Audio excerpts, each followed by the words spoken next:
Hola, en el video de hoy les vamos a explicar el romanticismo mediante un mentefacto conceptual, una herramienta que favorece el desarrollo del pensamiento ayudándonos a caracterizar, relacionar conceptos, jerarquizar y estructurar información de manera eficaz, clara y sintética. Empezaremos por el concepto central, que como anteriormente he dicho es el romanticismo, y es el tema que vamos a contextualizar en todo el mentefacto. Como pueden apreciar, está ubicado en la parte central de la estructura del mentefacto. Luego pasaremos a la subordinación, que es la clase o categoría superior al concepto central, es decir, que este concepto tiene completamente a otros que se derivan de él y se ubica en la parte superior central. Encontramos movimiento artístico y cultural, pero vamos a tomarlo desde la parte literal. Para explicarlo hablaremos del contexto histórico. El romanticismo se implanta a finales del siglo XVIII y surge en el Reino Unido, aunque recibe el impulso final y se consolida como reacción en Alemania. A finales del siglo XVIII se produce en Europa una serie de acontecimientos revolucionarios que marcan el inicio del nuevo orden social. La revolución industrial asentaba los ideales federales y significaba el auge burgués.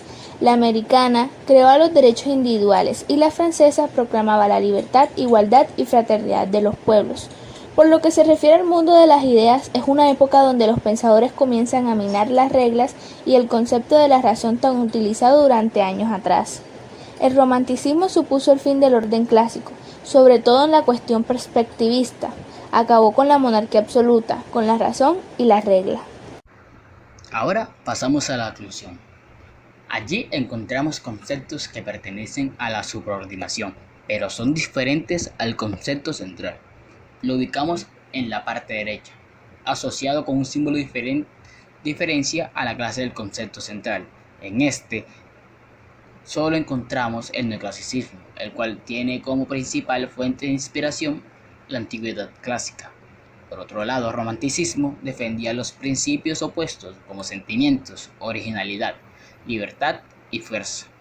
En el neoclasicismo también se veía la arquitectura, la escultura, la pintura, la música y la literatura.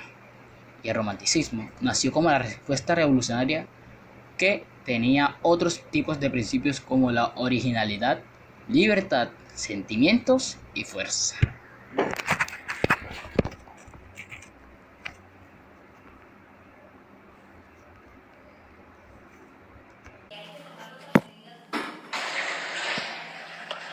Seguido a esto, hablaremos de la insordinación, donde encontraremos las características del concepto central, que no tiene la exclusión y está ubicada en la parte izquierda.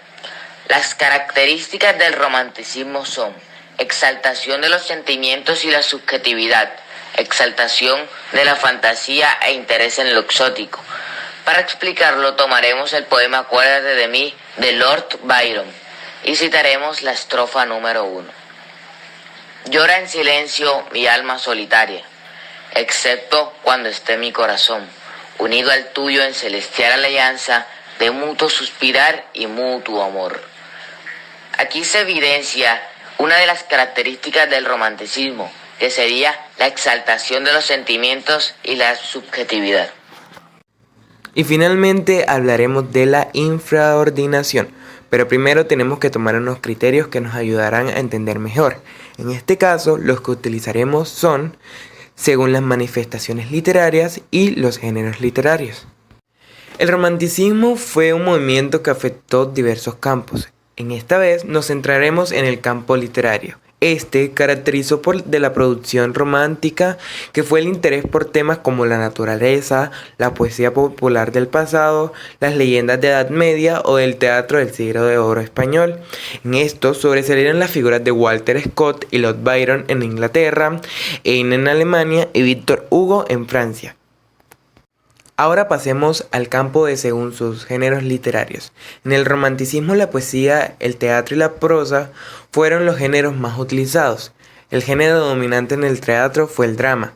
Estos son algunos de sus rasgos: el empleo de verso y la mezcla de verso y prosa, la mezcla de lo trágico y lo cómico, lo popular y lo satírico, la introducción de grandes efectos escénicos. En la poesía se dan dos tendencias: por un lado la poesía histórica legendaria y por otro lado la de carácter lírico sentimental. Esta poesía es subjetiva. Estos son sus rasgos principales. El empleo de recursos retóricos y simbólicos, como las imágenes, metáforas y comparaciones entre el mundo natural y los estados anímicos. El uso de la exclamación, interrogación y apóstrofe. En la prosa hay tres tipos de prosa. La novela histórica, que es este tipo nace del interés por el pasado, especialmente por la Edad Media. Las leyendas, que es un género que recoge el interés romántico por el misterio. Y el costumbrismo, que es el más importante de la prosa romántica, es el resultado por la observación de la realidad popular. El artículo de costumbres es un género breve difundido por la prensa. Su aparición se debe a las siguientes causas. La necesidad de testimoniar la transición española de principios del siglo XIX, fijar con exactitud la esencia del país y ser reflejo de una realidad ignorada por el historiador. Muchas gracias.